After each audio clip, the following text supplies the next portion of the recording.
کیا جون جولائی میں Covid 19 India میں تباہی مچانے والا ہے؟ انڈیا میں جمعرات کو آل انڈیا میڈیکل ایسوسی ایشن کے حوالے سے ایک بیان تمام سوشل میڈیا پلیٹ فارمز اور نیوز چینل پر چل رہا ہے، جس میں کہا گیا ہے کہ انڈیا میں جون اور جولائی کے مہینے میں کووڈ 19 اپنے عروج پر ہوگا۔ لیکن یہ پیک یا عروج ہے کیا، اس کا مطلب کوئی نہیں سمجھ رہا۔ جب کرونا وائرس اپنے عروج پر ہوگا تو تب روزانہ کتنے متاثرین سامنے آئیں گے، اس بارے میں بھی کوئی بات ہو رہی ہے۔ ہر کوئی اس بیان کو اپنے طریقے سے سمجھ رہا ہے۔ کوئی کہہ رہا ہے کہ لاک ڈاؤن کو مزید جاری رکھا جائے گا، کوئی کہہ رہا ہے کہ اب دکانیں پھر سے بند کرنی پڑیں گی، وغیرہ وغیرہ۔ جب ان سے اس پیک کے بارے میں مزید سوالات کیے گئے تو ان کا کہنا تھا کہ میں کوئی طبی ماہر نہیں ہوں، لیکن مجھے لگتا ہے کہ پیک اور دیر سے آئے گا۔ لیکن یہ پیک کب آئے گا، جون میں، جولائی یا اگست میں؟ اس لیے ہمیں لاک ڈاؤن سے ٹرانزیشنز یا اس سے نکلنے کے لیے تیار رہنا چاہیے۔ ان تمام سوالات کو سمجھنے کی کوشش ہم نے کی تاکہ یہ معلوم کیا جا سکے کہ سوشل میڈیا پر جو ان کے بیانات کے حوالے سے بات کہی جا رہی ہے اس کی بنیاد کیا ہے۔ کیا ابھی انڈیا میں کرونا وائرس کا پیک آنا باقی ہے؟ ابھی تو کیسز بڑھ رہے ہیں، پیک تو آئے گا ہی۔ پیک کب آئے گا، اس کا انحصار ڈیٹا ماڈلنگ پر ہوتا ہے۔ متعدد ماہرین کا اس کے ڈیٹا ماڈلنگ کی اس میں انڈیا کے ماہرین بھی شامل ہیں اور بیرونی بھی۔ جون اور جولائی کے مہینے میں کرونا کا پیک آ سکتا ہے۔ بعض ماہرین تو یہاں تک کہہ رہے ہیں کہ جون سے پہلے بھی کرونا کا پیک آ سکتا ہے، جبکہ بعض کا کہنا ہے کہ یہ اگست میں بھی آ سکتا ہے۔ ڈیٹا ماڈلنگ کا انحصار متعدد حقائق پر ہوتا ہے۔ سب سے شروع میں ڈیٹا ماڈلنگ میں کہا گیا تھا کہ کرونا سب سے زیادہ مئی کے مہینے میں پھیلا گا۔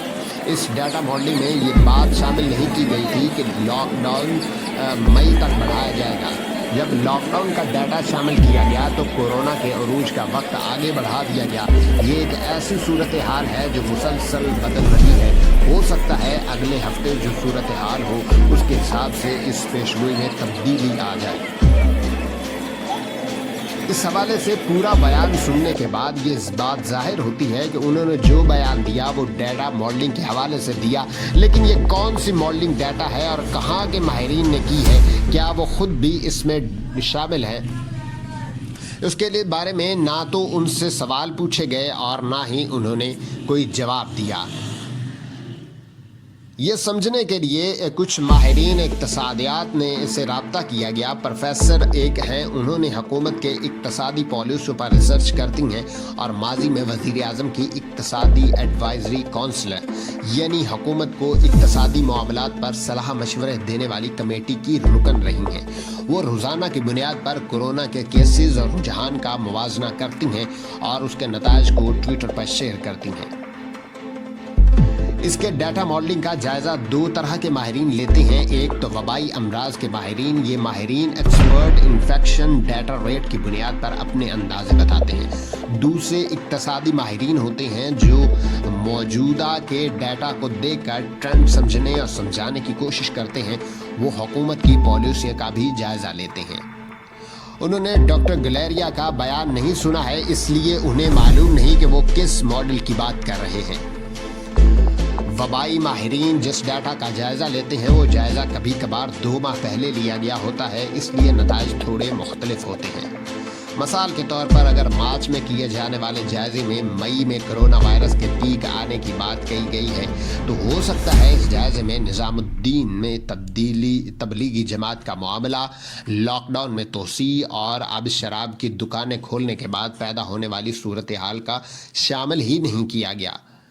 اس ڈیٹا کے جائزے کے کئی پہلو ہیں جس کو دھیان میں رکھنا ضروری ہے، اس لیے اگر اس جائزے میں انڈیا کا ڈیٹا شامل نہیں کیا گیا، شہری اور دیہی علاقوں کے ڈیٹا کو نہیں دیکھا گیا، انڈین عوام کی عمر کا پروفائل نہیں دیکھا گیا، جوائنٹ فیملی سسٹم کو نہیں دیکھا گیا، تو اس جائزے کے نتائج زیادہ درست نہیں ہوں گے۔